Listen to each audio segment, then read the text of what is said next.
O evangelho de hoje é de Lucas, capítulo 19, versículos 45 a 48. Depois, Jesus entrou no templo, começou a expulsar os que ali estavam vendendo e disse: está escrito, minha casa será casa de oração. Vós, porém, fizestes dela um antro de ladrões.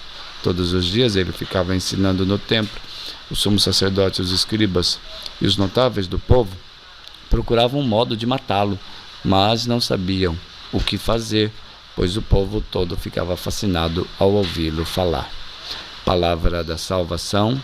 Comentário ao Evangelho. Então, o evangelista Lucas descreve rapidamente a expulsão dos vendedores do templo de Jerusalém, que, segundo a mensagem bíblica, não deve ser um antro de ladrões, mas sim um lugar de ensino, um lugar de culto. E Jesus ensinava todos os dias no templo, é um outro registro de evangelistas. Os profetas já tinham dito que de Sião sairá o ensinamento, a Torá, e de Jerusalém a palavra do Senhor. Praticamente é Jesus concretizando essa profecia, né? E nós vemos então que, apesar de Jesus estar totalmente fiel ao projeto do Pai, as pessoas tramavam contra ele, né? E assim o cerco se fechava, né? Eles queriam matar Jesus, queriam eliminar Jesus porque estava incomodando. Mas o povo não, o povo ficava fascinado ao ouvir Jesus falar.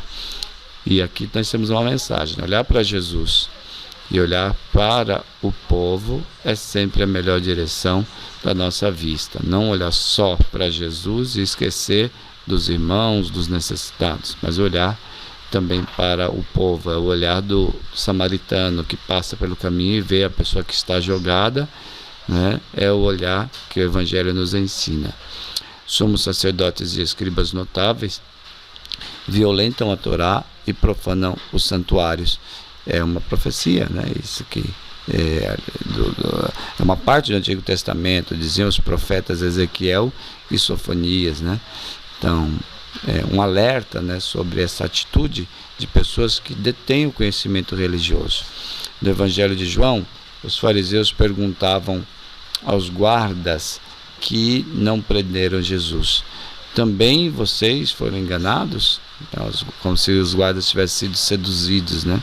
Alguns dos chefes ou alguns dos fariseus, por acaso, creram nele? Mas este povo que não conhece a lei são uns malditos, dizia o texto, né? Os chefes não creram em Jesus, mas o povo que era considerado maldito, sim, acreditou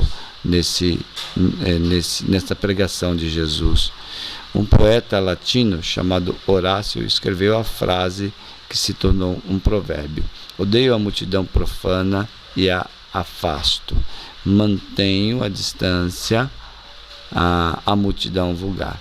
A frase tem muitas interpretações, mas ao se tornar provérbio, termina demonstrando um desprezo pela multidão, que é considerado então ignorante, né? A questão da unanimidade, toda unanimidade é burra, enfim, mas ao mesmo tempo é contraditório, porque há outros ditados que, por exemplo, diz: a voz do povo é a voz de Deus. Então, e aí, né? Como fica essa questão? Então, o texto fala de que uma multidão andava atrás de Jesus, mas essa multidão sabia por quê, né? Essa multidão enxergava em Jesus um pastor. Então, era como ovelha sem pastor. Aquele povo não era, portanto, cuidado do ponto de vista religioso, né?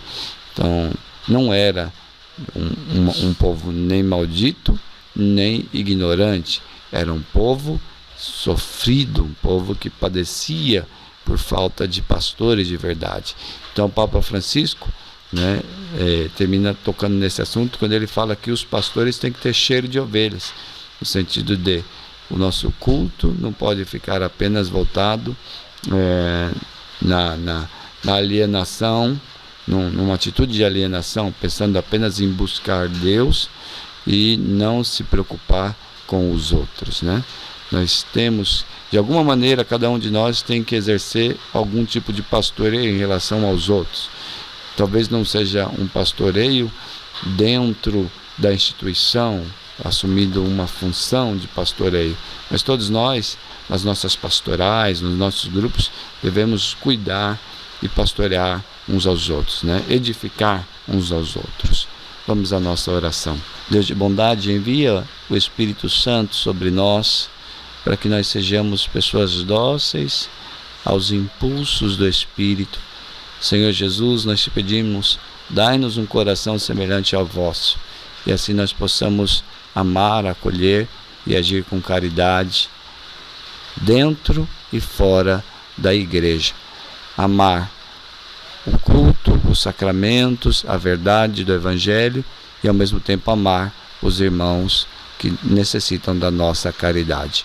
Glória ao Pai, ao Filho e ao Espírito Santo, como era no princípio, agora e sempre. Amém.